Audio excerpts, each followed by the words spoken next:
Hello students, welcome. मैं हूं Devesh Tedia sir. आप देख रहे हैं मैथ्स हल्ला और रियल नंबर्स के पार्ट 3 में आप सभी प्यारे बच्चों का बहुत बहुत स्वागत है। पार्ट 1 पार्ट 2 बेटा मैं बना चुका हूं, जिसमें मैं रियल नंबर्स को बिल्कुल बेसिक से बिल्कुल जीरो से लेकर आया था। आपके सामने मैंने वीडियोस बनाई थी। जिस बच्चे को पार्ट 1 पार्ट 2 देखना है, पार्ट 3 से पहले आप प्लेलिस्ट पर जाइए, पार्ट 1 और पार्ट 2 पहले अच्छी तरह निपटा लीजिए। अगर आपने रियल नंबर बिल्कुल भी नहीं पढ़ा है, स्कूल में भी नहीं पढ़ा है, कोचिंग पे भी नहीं पढ़ा है, कोई दिक्कत वाली बात नहीं है। आप सुकून से मेरा पार्ट 1 पार्ट 2 देखिए, आपको 100% क्वेश्चन में कॉन्फिडेंस आएगा और रियल नंबर आपका अच्छा हो जाएगा। आज पार्ट 3 पर बात करेंगे। आज इस पार्ट 3 में वो सारे इंपॉर्टेंट क्वेश्चंस मैं कराने वाला हूं जो सीबीएसई 2027 के लिए जरूरी है। आपके PT1 और आपके UT1 और यहां तक कि pre board half yearly exams भी इसी वीडियो से क्वेश्चंस आएंगे, इसलिए वीडियो मिस मत करना, लास्ट तक देखना। ये रील नहीं है बेटा, ये एक वीडियो है जहां आपको बैठकर चीजें समझना पड़ेंगी, आपको लिखना पड़ेगा और अपने डाउट्स कमेंट सेक्शन में देना पड़ेंगे। चलिए शुरू करते हैं कार्रवाई। चलिए साहब, तो एक बढ़िया से क्वेश्चन के साथ इस सेशन की शुरुआत करेंगे। आपको बोर्ड पर 3 क्वेश्चन देख रहे होंगे और इन तीनों क्वेश्चन में बेटा सिमिलरिटी है, तीनों क्वेश्चन एक जैसे हैं। अच्छी बात यह है कि तीनों क्वेश्चन सीबीएसई में आए हुए हैं, मतलब ऐसे क्वेश्चन सीबीएसई में आते हैं। 2027 में कभी भी ऐसा क्वेश्चन आ सकता है आपके एग्जामिनेशन में। आपको ऐसे क्वेश्चन बहुत अच्छी तरह आना चाहिए। बहुत सिंपल क्वेश्चन है, मात्र 2 मिनट दीजिए मुझे। इन 2 मिनट में मैं तीनों क्वेश्चन सॉल्व करूंगा और आपसे चौथा क्वेश्चन करने को अगर मैं बोलता हूं तो आप 100% बनाएंगे। बस आप ध्यान से वीडियो को देखिए। देखो बेटा, बच्चा क्वेश्चन क्या बोल रहा है? क्वेश्चन बोल रहा है शो दैट द नंबर, एक नंबर आपको दे दिया है, इज अ कंपोजिट नंबर। अब देखो बेटा, कई बार बच्चे ऐसे क्वेश्चंस कैसे करते हैं कि वो इनका मल्टीप्लाई करके एक नंबर दे देंगे। इनका जब आप प्रोडक्ट करोगे तो आपको एक नंबर मिल जाएगा और जब एक नंबर मिलेगा तो वो ये बताते हैं कि ये नंबर कंपोजिट है कि नहीं है। इसमें इस मेथड में आपको मार्क्स तो मिलेंगे पर सीबीएसई पूरे मार्क्स नहीं देगा। तो सर पूरे मार्क्स कैसे मिलेंगे? सर ध्यान से देखिए, सारे बच्चों को पता है जिन्होंने मेरी वीडियो 1 देखी है, फिर वीडियो 2 देखी है, पार्ट 1 पार्ट 2 देखा है, या फिर अगर नहीं भी देखा, इतना बच्चों को पता होता है कि कंपोजिट नंबर क्या होते हैं। कंपोजिट नंबर ऐसे नंबर्स होते हैं मेरे बच्चे जिनमें 2 से ज्यादा फैक्टर्स होते हैं। क्या होते हैं? 2 से ज्यादा फैक्टर। जैसे फॉर एन एग्जांपल, अगर मैं 4 की बात करूं तो 4 1 से भी डिवाइड हो जाएगा, 4 4 से डिवाइड होगा, 4 2 से डिवाइड होगा। यानी कि आप देख पा रहे हैं 4 को कौन कौन डिवाइड कर रहा है? 4 को 3 नंबर्स डिवाइड कर रहे हैं। तो ये 4 जो है, ये 4 जो है वो कंपोजिट नंबर है, क्योंकि इसके मोर देन 2 फैक्टर्स है, मोर देन 2 फैक्टर्स है। इसी तरीके से वो आपसे बोल रहा है कि ये नंबर कंपोजिट है कि नहीं है। आओ देखते हैं। तो आपको क्या करना होता है कि स्ट्रेटजी यूज करिए। नंबर दिया हुआ 5 × 11 × 17 + 3 × 11। आप इस पूरे सीक्वेंस में ये देखा करो ये कॉमन नंबर कौन सा है। तो आप देख पा रहे हो भाई कॉमन नंबर 11 है, दिख रहा है आपको? यहां भी आपको 11 दिख रहा है, यहां भी आपको 11 दिख रहा है। कुछ नहीं करना, इस पूरे सीरीज से, इस पूरे सीक्वेंस से 11 को कॉमन निकाल लीजिए। भाई 11 को मैंने कॉमन निकाला तो ब्रैकेट में फिर क्या बचा? देखो 5 × 11 तो बाहर आ गया, तो क्या बचा? 1। जो बाहर आ जाएगा उसकी जगह क्या बचेगा? 1 × 17 + 3 × और 11 भी बाहर आ गया तो क्या बचा? 1 बचा। क्या बचा मेरे बच्चे? 1 बचा। अब आप जरा ध्यान से देखो, आप इस नंबर को जब आप मल्टीप्लाई करोगे तो भाई इन पूरी सीक्वेंस को जब आप मल्टीप्लाई करोगे तो आपको एक नंबर मिलेगा। जैसे मैं करवा के देखता हूं, 17 × 5 आप करोगे तो आपको मिलेगा 85 और +3। तो मेरे बच्चे आपको क्या मिल जाएगा? आपको मिल जाएगा 11 × जरा देखो 85 + 3 कितना हो जाएगा? 88। क्या मिल जाएगा आपको? 88। अब जरा ध्यान दो, अब मुझे ध्यान दो। मैं आपसे बोलता हूं भाई मेरे पास एक नंबर 3 है, मेरे पास एक नंबर क्या है? 3 है। फिर मैंने आपसे पूछा क्या ये नंबर 3 5 से डिवाइड होगा? आप बोलोगे सर नहीं होगा। पर अगर मैं इस नंबर में 5 का मल्टीप्लाई कर दूं तो अब नंबर बन गया 15। अब ये नंबर 5 से डिवाइड हो जाएगा। मतलब समझो भाई, यहां पर एक नंबर है 88, यहां पर एक नंबर 88 है। तो इतना तो बच्चों को कंफर्म होगा कि सर ये 88 जो नंबर है ना वो 1 और 88 से डिवाइड होगा। 1 से सारे नंबर डिवाइड होते हैं और 88 खुद अपने आप से डिवाइड होगा। जैसे ही इस नंबर में आप 11 का मल्टीप्लाई करोगे तो ये जो नंबर बनेगा ये 11 से भी डिवाइड होना स्टार्ट हो जाएगा, जैसे मैंने यहां पर आपको एग्जांपल में दिया। मैंने दिया भाई 2 जो है क्या ये 3 से डिवाइड होगा? आप बोलोगे सर नहीं होगा। अगर मैं इसमें 3 का मल्टीप्लाई कर दूं तो नंबर बनेगा 6। अब देख लो ये 3 से डिवाइड होने लगा। इसी तरीके से 88 में जब आप 11 का मल्टीप्लाई करोगे तो जो नया नंबर आएगा वो 11 से जरूर डिवाइड होगा, यानी कि जो फाइनल नंबर बनेगा, आपका जो फाइनल नंबर बनेगा मेरे बच्चे, जो फाइनल नंबर बनेगा उसके 2 से ज्यादा फैक्टर होंगे। कौन सा? ये नंबर 1 से डिवाइड तो हो गई होगा, ये नंबर खुद से डिवाइड तो हो गई होगा, और ये नंबर 11 से भी डिवाइड होगा। यानी कि आप क्या लिखोगे? आपको क्या लिखना है? आपको क्या लिखना है? आपको सिर्फ एक लाइन लिखना है, this number has more than 2 factors, more than 2 factors, so it is a composite number. तो बेटा ये कौन सा नंबर है? ये एक आपके पास कंपोजिट नंबर है। बस छोटा सा मेथड है, अगर आपको समझ में आ गया हो तो अच्छी बात है, और अगर 10% नहीं भी आया हो तो सेकंड क्वेश्चन में सारी गलतफहमियां दूर हो जाएंगी। 100% आपको क्वेश्चन समझ में आ जाएगा। आते हैं जरा सेकंड क्वेश्चन की तरफ। जरा देखो सेकंड क्वेश्चन क्या बोल रहा है मेरे बच्चे, जरा ध्यान से देखो, बहुत ध्यान से देखना। क्वेश्चन ने बोला भाई ये सीक्वेंस में आपको दे रहा हूं, ये 2 सीक्वेंस में आपको दे रहा हूं, बताओ ये कंपोजिट है कि नहीं। मैं दोनों सीक्वेंस लेके चलता हूं। मैंने बोला 2 into 3 into 5 plus 5, एक सीक्वेंस ये है मेरे पास, और दूसरा क्या है मेरे बच्चे? 5 into 7 into 11 plus 7 into 5। ठीक है, पूछा है कि कंपोजिट नंबर है कि नहीं। ठीक है, ध्यान रखना, वो गलती मत करना जो 99% बच्चे करते हैं कि भाई नंबर मल्टीप्लाई कर दिया, एक नंबर मिल गया और बता दिया कि ये कंपोजिट है या नहीं है। ऐसी कभी गलती मत करना, सीबीएसई पूरे मार्क्स नहीं देंगे। सही तरीका क्या है जो मैं आपको बता रहा हूं, यही एक सही तरीका है। जरा देखें, फिर देखते जरा। आप ये देखो भाई, इस सीक्वेंस में कॉमन क्या है? आप देख रहे हैं भाई 5 यहां भी है, 5 यहां भी है। आप 5 को पहले कॉमन ले आइए, आप 5 को कॉमन ले आइए। क्या बचेगा भाई? ब्रैकेट में 2 into 3, और ये 5 बाहर गया तो क्या बचा? इसकी 1 प्लस ये भी बाहर गया तो क्या बचा? 1। आपको क्या मिला भाई? 5, और कितना मिल गया? ये आपको मल्टीप्लाई किया 6 + 1 और 5 into 7। अब जरा ध्यान देना, बेटा ध्यान देना। वैसे तो नंबर 35 बन रहा है, ठीक है, आप खुद बोल सकते 35 पता कर लीजिए कंपोजिट है कि नहीं है। आप जरा ध्यान दो, 7 जो है यहां पर जो नंबर आया ब्रैकेट में 7, ये 1 से भी डिवाइड होगा, 7 से डिवाइड होगा, कम से कम ये तो डिवाइड हो गई होगा। पर जैसे इसमें 5 का मल्टीप्लाई करोगे क्या बन रहा है? 35। अब नंबर छोटा है, आप अच्छी तरह समझ सकते हो क्या बन रहा है? 35। आप जानते हैं 35 5 से भी डिवाइड होता है, यानी कि ये नंबर 5 से भी डिवाइड होगा। तो आप क्या देख पा रहे हैं? ये जो फाइनल नंबर आ रहा है 35, इसके कितने फैक्टर्स हैं? More than 2 factor. और ऐसे नंबर्स जिनके 2 से ज्यादा फैक्टर्स होते हैं वो नंबर क्या कहलाते हैं मेरे बच्चे? कंपोजिट नंबर कहलाते हैं। यानी कि वो नंबर क्या है? आपका कंपोजिट। यही फंडा आप अगर यहां यूज करेंगे, तो क्या होगा मेरे बच्चे? यहां पर कॉमन क्या है? यहां पर आप देख पा रहे हैं 7 कॉमन आ रहा है, 7, तो 7 आपने कॉमन ले लिया, तो भाई क्या बचा? 5 into 1 into 11 plus 1 into 5।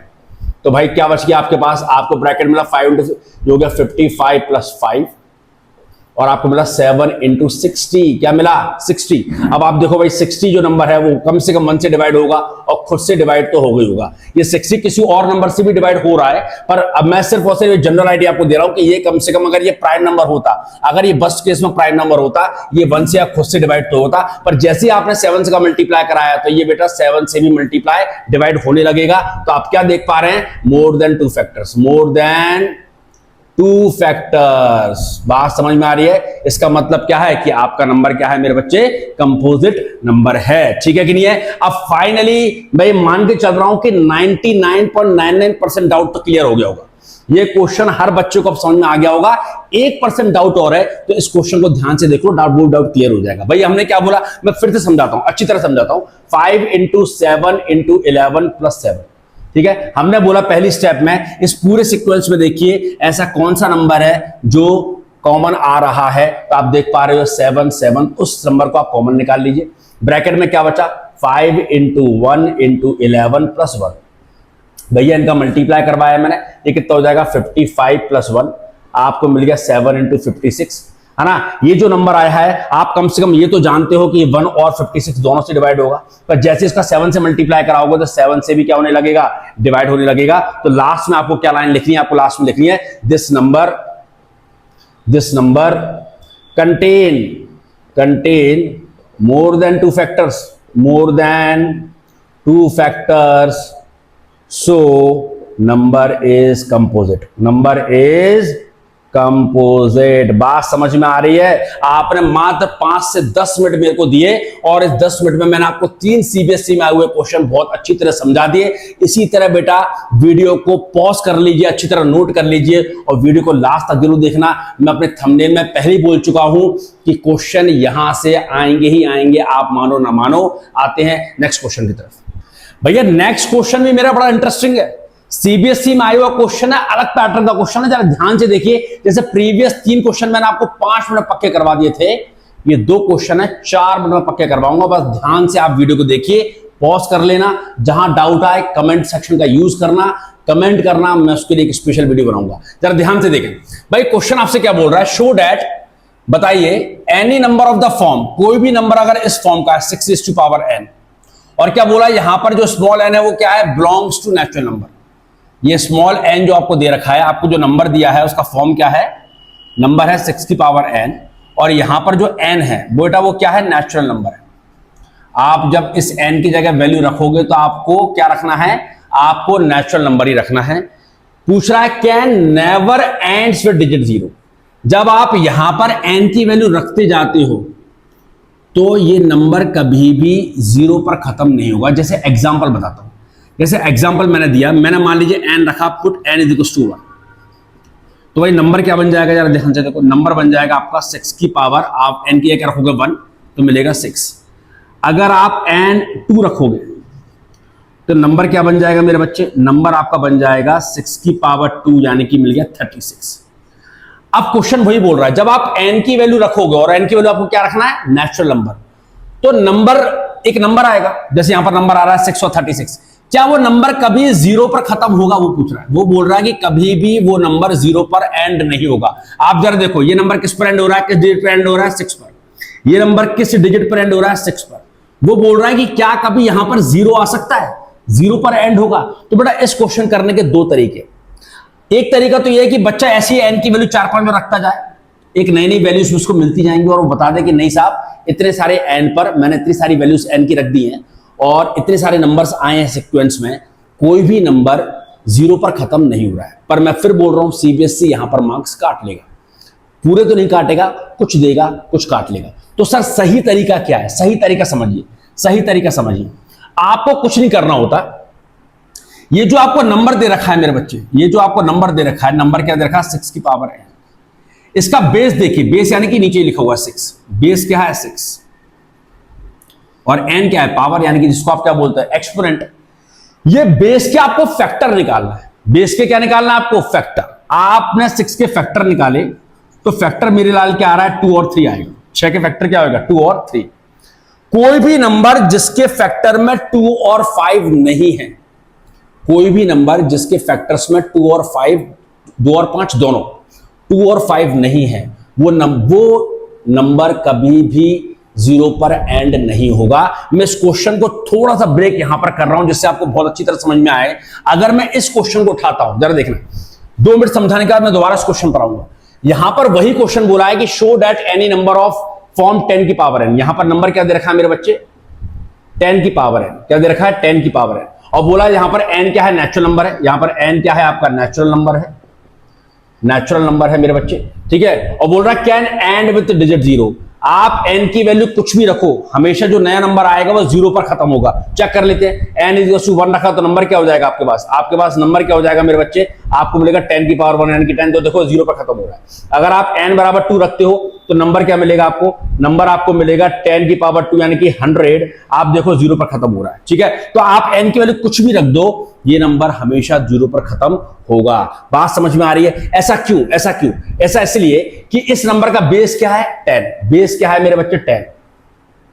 और 10 के जब मैं फैक्टर्स निकालता हूं, 10 के जब मैं फैक्टर्स निकालता हूं तो मुझे क्या मिलता है, 2 और 5 मिलते हैं। क्या मिलते हैं मुझे, 2, 5। और मैं बता चुका हूं, अगर जिस नंबर के फैक्टर में 2 और 5 दोनों आ रहे हैं, आप n की वैल्यू कुछ भी रखिए, वो नंबर हमेशा 0 पर खत्म होगा ही होगा। तो एक लाइन में आप कैसे एक्सप्लेनेशन दोगे, एक लाइन में आप कैसे एक्सप्लेनेशन दोगे, आप बोलोगे a number contain, a number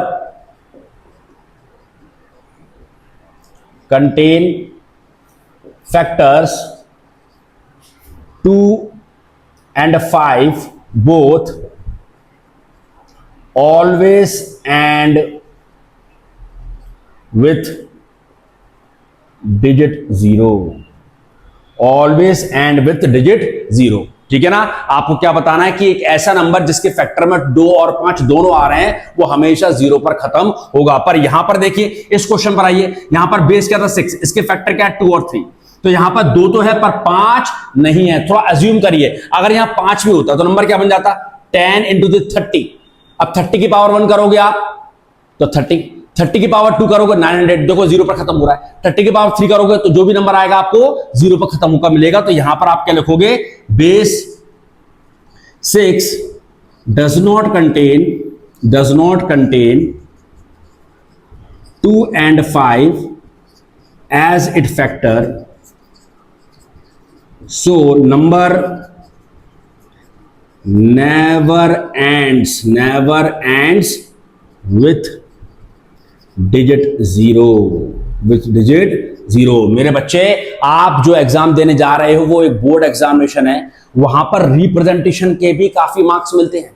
आपने प्रोसीजर तो एक्सप्लेन कर दिया, आपने कॉन्सेप्ट एक्सप्लेन कर दिया, पर अगर उसको लिखकर नहीं बताया तो कहीं ना कहीं स्टेप मार्किंग होगी। इसलिए जैसा जैसा मैं आपको सिखाता जा रहा हूं, आप वीडियो को पॉज करते जाइए, अपने अच्छे से नोट्स बनाते जाइए, उनकी प्रैक्टिस करिए, और ऐसे ही आपको एग्जाम में लिखकर आना है। आपके 100 ऑफ 100 मार्क्स कंफर्म होंगे। आते हैं नेक्स्ट क्वेश्चन की तरफ, जो इससे भी ज्यादा इंपॉर्टेंट टाइप है, हर साल एग्जाम में आता है, और आने वाला टाइप तो ऐसा है, अगर वो एग्जाम में आता है तो क्वेश्चन पेपर को टफ बना देता है। 99% बच्चे उसे सॉल्व नहीं कर पाते हैं। नेक्स्ट टाइप बिल्कुल मिस मत करना, आप देखेंगे 5 मिनट के अंदर आप वो टाइप भी सीखो। चलिए सर, नेक्स्ट टाइप यानी कि नेक्स्ट क्वेश्चन पर आते हैं। आप देख पा रहे हैं इन क्वेश्चंस सीबीएसई में आए हुए क्वेश्चन, और मैंने इन क्वेश्चन पर वेरी इंपॉर्टेंट मार्क किया है। ये क्वेश्चंस क्यों इंपॉर्टेंट हैं? क्योंकि यहां पर 99% बच्चा गलती करता है। अब सर क्या गलती करता है, ऐसा क्या है इन क्वेश्चन से कि बच्चा गलती करता है? तो आप जरा ध्यान से देखिए, अभी आपको समझ में आएगा। इन क्वेश्चन में बच्चा ये समझ ही नहीं पाता है कि मुझे आंसर में एलसीएम निकालना है कि एचसीएफ निकालना है। मैं आपको एक छोटी सी ट्रिक बताऊंगा, जब भी आपके पास ऐसा क्वेश्चन आएगा आप उसको 2 मिनट के अंदर सॉल्व कर दोगे। जरा ध्यान से देखना उस ट्रिक के बारे में, ठीक है। और इसके बाद जो एक थर्ड क्वेश्चन आएगा वो भी बेहद इंपॉर्टेंट है, सीबीएसई में कम से कम 2 से 3 बार आया है। इसलिए मैं आपसे बार बार बोल रहा हूं वीडियो बनाते वक्त, पढ़ाते वक्त, कि भैया वीडियो पॉज कर लिया करो, आराम से पहले देखा करो, समझा करो, नोट किया करो, फिर आगे बढ़ा करो। आइए बढ़ते हैं। क्या बोल रहा है क्वेश्चन बोल रहा है द ग्रेटेस्ट नंबर, वो बड़ा सा बड़ा नंबर बताइए, विच डिवाइड्स। यहां ध्यान दो बेटा, यहां ध्यान दो। ये स्टेटमेंट का मतलब क्या है? इस स्टेटमेंट को अगर आप हिंदी में ट्रांसलेट करोगे, विच डिवाइड्स यानी कि डिवाइड करता है, डिवाइड करता है। क्वेश्चन आपसे बोल रहा है वो बड़ा सा बड़ा नंबर निकालिए, वो नंबर निकालिए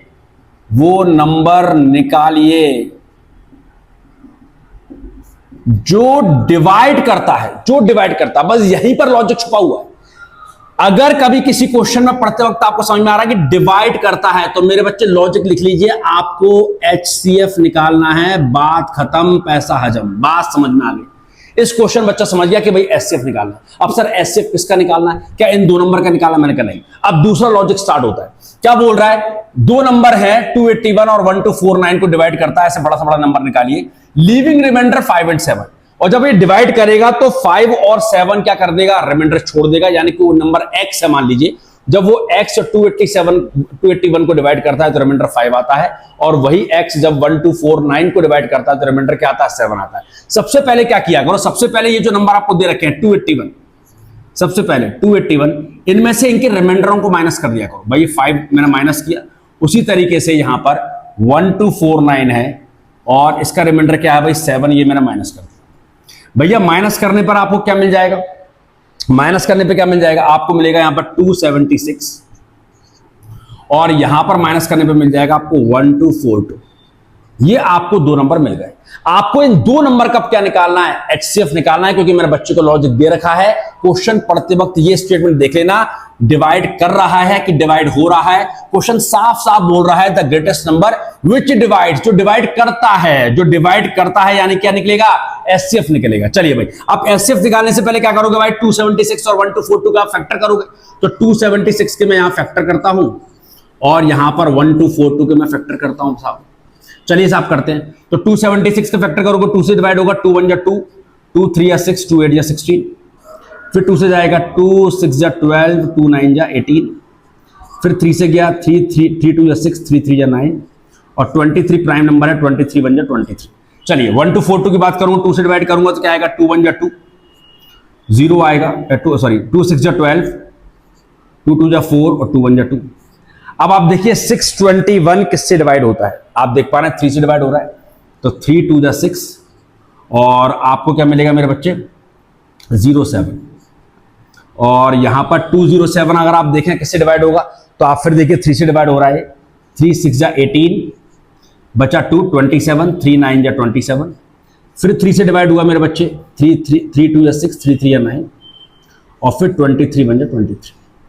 तो भाई साहब अब आपके क्या निकल आए, यहां पर फैक्टर्स निकल आए हैं। तो 276 के फैक्टर जरा देखो यार ध्यान से, 276 के फैक्टर, 276 के फैक्टर्स आपको जो निकल कर आए हैं। और मैंने आपको वीडियो 1 वीडियो 2 में क्या बताया है, 276 के फैक्टर्स, किसी भी नंबर के फैक्टर अगर आपको इस चैप्टर में लिखना है तो कैसे लिखेंगे, आप पावर के फॉर्म में लिखिए। 2 कितनी बार आ रहा है, 2 बार आ रहा है, तो 2 की स्क्वायर, और 3 एक बार आ रहा है, 23 एक बार आ रहा है, तो आपने इस तरह लिख दिया। और 1242 के फैक्टर क्या है, 2 एक बार आ रहा है, 2 की पावर 1, 3 कितनी बार आ रहा है, 3 1 2 3 3 बार आ रहा है, और 23 भी क्या आ रहा है, 1 बार आ रहा है। ठीक है, अब आप निकालोगे एचसीएफ निकालोगे, अब आप इसका 276 और मेरे बच्चे 1242 का। अब जरा ध्यान से देखना, कई सारे बच्चों को अभी तक एचसीएफ निकालना नहीं आता, मैं इस क्वेश्चन में आपको एचसीएफ निकालने की बढ़िया सा लॉजिक ट्रिक बताता हूं। सबसे पहले क्या किया करो, एचसीएफ किसका निकलता है, एचसीएफ हमेशा निकलता है कॉमन फैक्टर्स का, जो ऊपर भी मौजूद है नीचे ही मौजूद है। तो आप देखो 276 में कौन सा फैक्टर है, 2, और 1242 में क्या है, 2, यानी कि 2 एक कॉमन फैक्टर है। अब आपको 2 को बाहर लेकर आना है, 2 को बाहर ले आने की मेरे आंसर का पार्ट कौन होगा, जिसकी पावर सबसे कम होगी, जिसकी पावर कम होगी। तो 2 की पावर 1 पावर कम है, तो 2 की पावर 1 में बाहर आ गया। अब इसी तरह देखिए बेटा, 3 यहां भी आ रहा है, 3 यहां भी आ रहा है, मुझे 3 को बाहर लेकर आना है, किसकी पावर कम है, 3 की पावर 1 कम है, 3 की पावर 3 ज्यादा होती है, 3 की पावर 1 को मैं लेकर आ गया। और इसी तरीके से 23 यहां भी आ रहा है, 23 यहां भी आ रहा है, और 23 की पावर तो ऑलरेडी सेम है, तो 23 में यहां पर लेकर आ गया। ये हो जाएगा 6 × 23। अब आप मल्टीप्लाई आप कर लेना और मुझे कमेंट सेक्शन बताना कि इसका आंसर क्या आने वाला है। फटाफट बता दो मल्टीप्लाई कर कर इसका आंसर क्या आने वाला है। बिल्कुल एज इट इज यही क्वेश्चन यहां पर रिपीट करेंगे। फटाफट वीडियो को पॉज कर दीजिए, वीडियो को पॉज कर दीजिए और इस क्वेश्चन को देखते हैं। चलिए भैया, आपने कमेंट सेक्शन में इसका आंसर लिख दिया होगा, फटाफट बता देना। आइए अब इस क्वेश्चन को करते हैं। अगर आपको ये क्वेश्चन समझ में आ गया है तो अच्छी बात है, अगर 10% भी डाउट है इस क्वेश्चन को बिल्कुल मिस मत करना, क्योंकि बिल्कुल एग्जैक्टली वही क्वेश्चन है। बस अंतर क्या है, यहाँ पर 2 रिमाइंडर थे, यहाँ पर क्या है 3 रिमाइंडर है। सीबीएसई में आया हुआ क्वेश्चन है, अगर ये अच्छी तरह समझ लोगे तो ये पैटर्न का क्वेश्चन आपका एग्जाम में मिस नहीं होगा, ये मेरी आपकी गारंटी है। आइए देखते हैं क्या बोला है। फाइंड द लार्जेस्ट नंबर, वो बड़े से बड़ा पॉजिटिव नंबर निकालिए दैट डिवाइड्स। फिर से क्या आ गया भैया, दैट डिवाइड्स, यानी कि जो डिवाइड करता है, जो डिवाइड करता है, यानी कि बच्चा समझ गया सर, एचसीएफ निकलेगा। और किसका 125, 162 और 259, और इसके रिमाइंडर क्या है 5 6 7। तो हमने आपको क्या तरीका बताया भैया, जो नंबर दिए जाते हैं पहले इनके रिमाइंडर इनको माइनस कर लो। 125 में से मैं 5 को माइनस करूंगा, इसके बाद 162 में से बेटा मैं 6 को माइनस करूंगा, और 259 में से मैं 7 को माइनस करूंगा। तो यहां पर बनेगा आपका 120, यहां पर मेरे बच्चा बन जाएगा 156, और यहां पर आपको मिल जाएगा 252। ये आपको नंबर्स मिल गए। अब तीसरा काम क्या करते हैं, इनके आपको फैक्टर्स निकालना पड़ेंगे, क्योंकि आपको इनका क्या निकालना है, एचसीएफ निकालना है। चलिए भाई फैक्टर निकालता हूं। 120 के अगर मैं फैक्टर निकालने बैठूंगा तो क्या आएगा भाई, 2 से जाएगा 60, 2 से जाएगा 30, 2 से जाएगा 15, 3 से गया 5, और 5 बन जा 5। ये आपका 120 के फैक्टर आ गए। चलिए बेटा अब 156 से फैक्टर निकालो। 156 से फैक्टर क्या होंगे यार देखें, 2 से जाएगा 2 7 जा 14, 2 8 जा 16, फिर 2 से डिवाइड किया 2 3 या 6, 2 9 जा 18, फिर 3 से जाएगा 3 1 जा 3, 3 3 या 9, और 13 1 जा 30। इसी तरीके से 252 का अगर मैं फैक्टर निकालूंगा, 252 के फैक्टर क्या होंगे मेरे बच्चे, 2 1 जा 2, 2 2 जा 4, 2 6 जा 12, 2 6 जा 12, 2 3 या 6, 3 2 जा 6, 3 1 जा 3, 3 7 जा, और 7 1 जा। तो अब आपको क्या निकालना मेरे भाई, अब मेरा आपको निकालना HCF। क्या निकालना है? HCF। अब HCF निकालने से पहले क्या करोगे, हमने बोला था कि इन फैक्टर्स को पावर के फॉर्म में लिखना है। 120 के फैक्टर्स कितने आए? 2 क्यूब 3 की पावर 1 और 5। 156 के फैक्टर क्या आए भाई? 2 कितनी बार आ रहा है? 2 बार, तो 2 स्क्वायर इंटू 3 की पावर 1 और 13 की पावर 1। और 252 के फैक्टर क्या आए भाई मेरे भाई? वो आए 2 स्क्वायर 3 स्क्वायर और 7। अब आप निकालोगे मेरे बच्चे HCF। ठीक है, तो HCF मैंने कैसे निकालना सिखाया था कि सबसे पहले आप HCF में देखिए कॉमन फैक्टर क्या आ रहा है। कॉमन फैक्टर यानी कि जो तीनों में है, तो आपने देखा सर 2 भी है, यहां भी 2 है, यहां भी 2 है, यानी कि 2 कॉमन है। अब आपको कौन सा वाला 2 लेकर आना है जिसकी पावर सबसे कम है, तो सब 2 की पावर 2 सबसे कम है, 2 की पावर 2 आप लेकर आ गए। अब आप 3 पर आइए, क्या 3 कॉमन है क्या? हाँ भाई 3 यहां भी है, 3 यहां भी है, 3 यहां भी है। कौन सा वाला 3 बाहर आएगा जिसकी पावर सबसे कम है, यानी कि 3 की पावर 1 बाहर आ गया। अब आप आइए 5 पर, देखो 5 यहां है पर 5 नीचे नहीं है, यानी कि 5 को कंसीडर नहीं करूंगा। 7 नीचे है पर ऊपर 7 नहीं है, 7 को कंसीडर नहीं करूंगा। और 13 ऊपर है पर 13 नीचे नहीं है, तो 13 को कंसीडर नहीं करूंगा। यानी कि आपका जो आंसर आएगा वो आएगा 4 × 3 12। आपका क्या होगा मेरे बच्चे? आंसर होगा। बात समझ में आ रही है कि ना आ रही है? उम्मीद करता हूं कि 2 बेहद इंपॉर्टेंट क्वेश्चंस आपको समझ में आ गए होंगे। एक क्वेश्चन और है जो इनसे भी इंटरेस्टिंग है, इनसे भी ज्यादा इंपॉर्टेंट है, अभी उसको डिस्कस करते हैं। तो फटाफट वीडियो को सेव जरूर कर लेना मेरे बच्चे, लाइक कर लेना। अगर अभी तक आपने वीडियो को, मेरे चैनल को फॉलो नहीं किया है या सब्सक्राइब नहीं किया है, कर लीजिए, वरना आप तक नोटिफिकेशन नहीं पहुंचेंगे। आप देख पा रहे हैं कितना बढ़िया तरीके से चीजें चल रही हैं, कितना इंटरेस्टिंग वे में हम क्वेश्चन समझा रहे हैं, तो आपको फॉलो कर लीजिए, यानी कि सब्सक्राइब जरूर कर लीजिए। आते हैं नेक्स्ट क्वेश्चन की तरफ। चलिए भैया नेक्स्ट इंपॉर्टेंट क्वेश्चन की तरफ आते हैं। सीबीएसई में आया हुआ क्वेश्चन है, बेहद इंपॉर्टेंट क्वेश्चन है। अगर ये 2 क्वेश्चन आपने कर लिए तो इस क्वेश्चन को मिस मत करना, वरना कॉन्सेप्ट्स आपके पूरे हिल जाएंगे। क्वेश्चन में कहीं ना कहीं फिर गलती करोगे। इतना पढ़ लिया है तो लास्ट क्वेश्चन देखकर जाना, समझकर जाना, ये थोड़ा सा इंपॉर्टेंट है। क्या बोल रहा है क्वेश्चन? अब देखो क्वेश्चन क्या बोल रहा है, फाइंड द लीस्ट नंबर। वो छोटा छोटा नंबर बनाइए, बताइए विच व्हेन डिवाइडेड बाय, जो डिवाइड होता है, डिवाइडेड बाय मतलब क्या होता है? डिवाइड होता है सर, डिवाइड होता है। अब डिवाइड करता नहीं है, क्या होता है? डिवाइड होता है। डिवाइड होता है यानी कि एलसीएम। पिछले 2 क्वेश्चन में क्या था? डिवाइड करता था तो एचसीएफ निकालते थे, यहां पर क्या आएगा?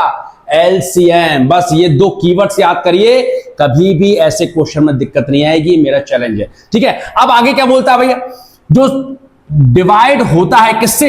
12, 16 और 24 से, and leaves remainder 7 in each case. अब बेटा ध्यान रखना, आपको जब एलसीएम निकालने को आता है ना, तो रिमाइंडर हमेशा प्लस किया जाता है। क्या किया जाता है? एडिशन किया, रिमाइंडर का एडिशन। जैसे यहां पर हम क्या करते थे, यहां पर हम एचसीएफ निकालते थे तो हम रिमाइंडर को नंबर से माइनस करते थे। यहां पर क्या करना है? यहां पर आप जानते हो कि भैया हर केस में 7 क्या आ रहा है? रिमाइंडर आ रहा है हर केस में। कोई नंबर अगर है जो डिवाइड होता है किससे? 12 से, 16 से और 24 से, हर केस में क्या आ रहा है? 7 आ रहा है। तो आप एक काम करिए, अगर हर केस में 7 आ रहा है तो 7 को सिर्फ मैं एक ही बार ऐड करूंगा। बात समझ में आ रही है? क्योंकि ईच केस में क्या आ रहा है? 7 आ रहा है। तो आप सबसे पहले क्या करिए, सबसे पहले आप 12, 16, 24 के पहले क्या निकालिए? आप एलसीएम निकालिए। उससे पहले क्या करना पड़ेगा आपको? 12, 16 और 24 के फैक्टर्स करना पड़ेंगे मेरे बच्चे। तो 12 के फैक्टर कितने होंगे? 6, ये हो गया 2, ये हो गया 3 और 2 हो गया 8, ये 2 से गया 4, ये 2 2 जा 2 और 2 1 जा 1, और ये हो गया 2 से जाएगा आपके पास 12 हो गया, 2 6 हो गया, 2 3 हो गया, और ये हो गया 3 1। ठीक है ना? तो आपको फैक्टर लिखना कैसे सिखाया भाई? 2 कितनी बार आ रहा है? 2 टाइम्स इंटू 3 की पावर 1। 16 के फैक्टर्स क्या आए मेरे पास? 2 की पावर 4, और 24 के फैक्टर्स क्या आए हैं? आपको आए हैं 2 की पावर 3 और 3 की पावर 1। बात समझ में आ रही है? आपको निकालना है बेटा एलसीएम। क्या निकालना है मेरे बच्चे? एलसीएम। अब सुनो जरा ध्यान से। एचसीएफ में मैंने आपसे क्या बोला था कि भाई कॉमन फैक्टर्स लेते हैं। एचसीएफ में सारे फैक्टर्स लेते हैं, कोई फैक्टर छूटना नहीं चाहिए। अब बच्चे यहां पर गलती कर देते हैं। जब आप नंबर ऑफ क्वेश्चन 2-4 लगाओगे ना एलसीएम एचसीएफ के, तो आप हमें देखना गलतियां करोगे आप, और गलती करके ही सीखोगे। तो गलती से डरना नहीं है। आप क्या किया करो, सबसे बड़ी फंडा क्या है? आप सारे नंबर्स में फैक्टर इक्वल बना लिया करो। इक्वल मतलब सर क्या? आप बैलेंस कर लो। बैलेंस का मतलब क्या है? 2 यहां भी है, 2 यहां भी है, 2 यहां भी है, 3 यहां है। देखो नीचे वाले 16 में 2 है पर 3 नहीं है। आपको बताया अगर मुझे 3 बनाना है तो मैं क्या लिखूंगा? 3 की पावर 0। 3 की पावर 0 जानता है बच्चा 1 होता है, तो 1 का मल्टीप्लाई आपने किया है, करो ना करो आपकी मर्जी है। आपको सारे फैक्टर्स को बैलेंस करना है। जो फैक्टर ऊपर है पर नीचे नहीं है, वहां पर आप 3 की पावर 0 लिख करके लिख दो, 5 की पावर 0 करके लिख दो, यानी कि आपको सारे सीक्वेंस में सेम फैक्टर बनाना है। आइए नीचे, तो भैया देखो 2 यहां भी है, यहां भी, यहां भी है, 3 यहां भी है, यहां भी, यहां भी है। अब आप एक काम किया करो, अब आपका कॉन्सेप्ट बिल्कुल एससीएफ जैसा हो गया, अब आप कंफ्यूज नहीं होगे। अब आपको कॉमन फैक्टर लेना है। क्या लेना है आपको? Common factor. चलो भाई कॉमन फैक्टर लेते हैं। 2 यहां भी है, 2 यहां भी है, 2 यहां भी है। अब ध्यान रखना, एचसीएफ में भी मैं कॉमन फैक्टर लेता था, पर कौन सा फैक्टर लेकर आता था बाहर? जिसकी पावर कम है। और एलसीएम में जस्ट उल्टा, वो फैक्टर लेकर आऊंगा जिसकी पावर सबसे ज्यादा है। तो भैया ये 2 की पावर 2 है, 2 की पावर 4 है, 2 की पावर 3 है, सबसे ज्यादा फैक्टर पावर किसके? 2 की पावर 4 आपका क्या आ जाएगा? आंसर का पार्ट आ जाएगा। अब आइए भाई, 3 यहां भी है, 3 यहां भी है, 3 यहां भी है। सबसे ज्यादा पावर क्या? 3 की पावर 1, तो 3 की पावर 1 भी बाहर आ गया और ये आपको मिल गया 16 × 3। मुझे कमेंट सेक्शन में जरूर बताना कि भैया आंसर कितना आएगा इसका मल्टीप्लाई करने पर। कितना आ रहा है मल्टीप्लाई करने पर? जल्दी बताइए। 18 और आ गया 48। क्या आ गया मेरे बच्चे? 48। ठीक है, अब लास्ट में क्या करना है? अब आप नंबर कैसे निकालोगे? नंबर में मैंने आपसे क्या बोला था, जो भी आपका एलसीएम आ रहा है उसमें क्या कर दीजिए? रिमाइंडर ऐड कर दीजिए। रिमाइंडर क्या कर दीजिए मेरे बच्चे? ऐड। तो 48 में जब आप 7 ऐड करोगे तो मेरे भाई आपके पास आ जाएगा 55। और 55 क्या है? आपका नंबर है। इसी तरीके के जबरदस्त वीडियोस अगर आपको देखना है, बिल्कुल अपने पढ़ाई मैथमेटिक्स की स्टडी जीरो से स्टार्ट करना है। अगर आपने अभी तक स्कूल में कुछ नहीं पढ़ा है, आपने अभी तक कोचिंग में कुछ नहीं पढ़ा है, कोई दिक्कत वाली बात नहीं है। अगर आप कोचिंग जाते हैं कोई फर्क नहीं पड़ता, अगर कोचिंग नहीं जाते तब भी कोई फर्क नहीं पड़ता। बस इस चैनल को आप सब्सक्राइब कर लीजिए, जब भी कोई नया वीडियो आता है तो वो आप तक जरूर पहुंचे और आप घर बैठ के सुकून से अपनी मैथमेटिक्स की जर्नी स्टार्ट करिए। मैं फिर चैलेंज के साथ बोल रहा हूं कि इस चैनल से, यानी कि इस वीडियो से, अभी तो मुझे बहुत अच्छी वीडियोस रियल नंबर्स पर बनाना है, मैं बहुत अच्छी वीडियोस रियल नंबर्स पर बनाऊंगा। तो अगर आपने इस चैनल को फॉलो नहीं किया है तो वो वीडियो आप तक नहीं पहुंचेंगी। आज ही चैनल को फॉलो कर लीजिए। अगर हमारा पढ़ाई हुआ आपको समझ में आता है तो वीडियो को लाइक जरूर करिए, अपने फ्रेंड्स में शेयर करिए। जय हिंद, राधे राधे।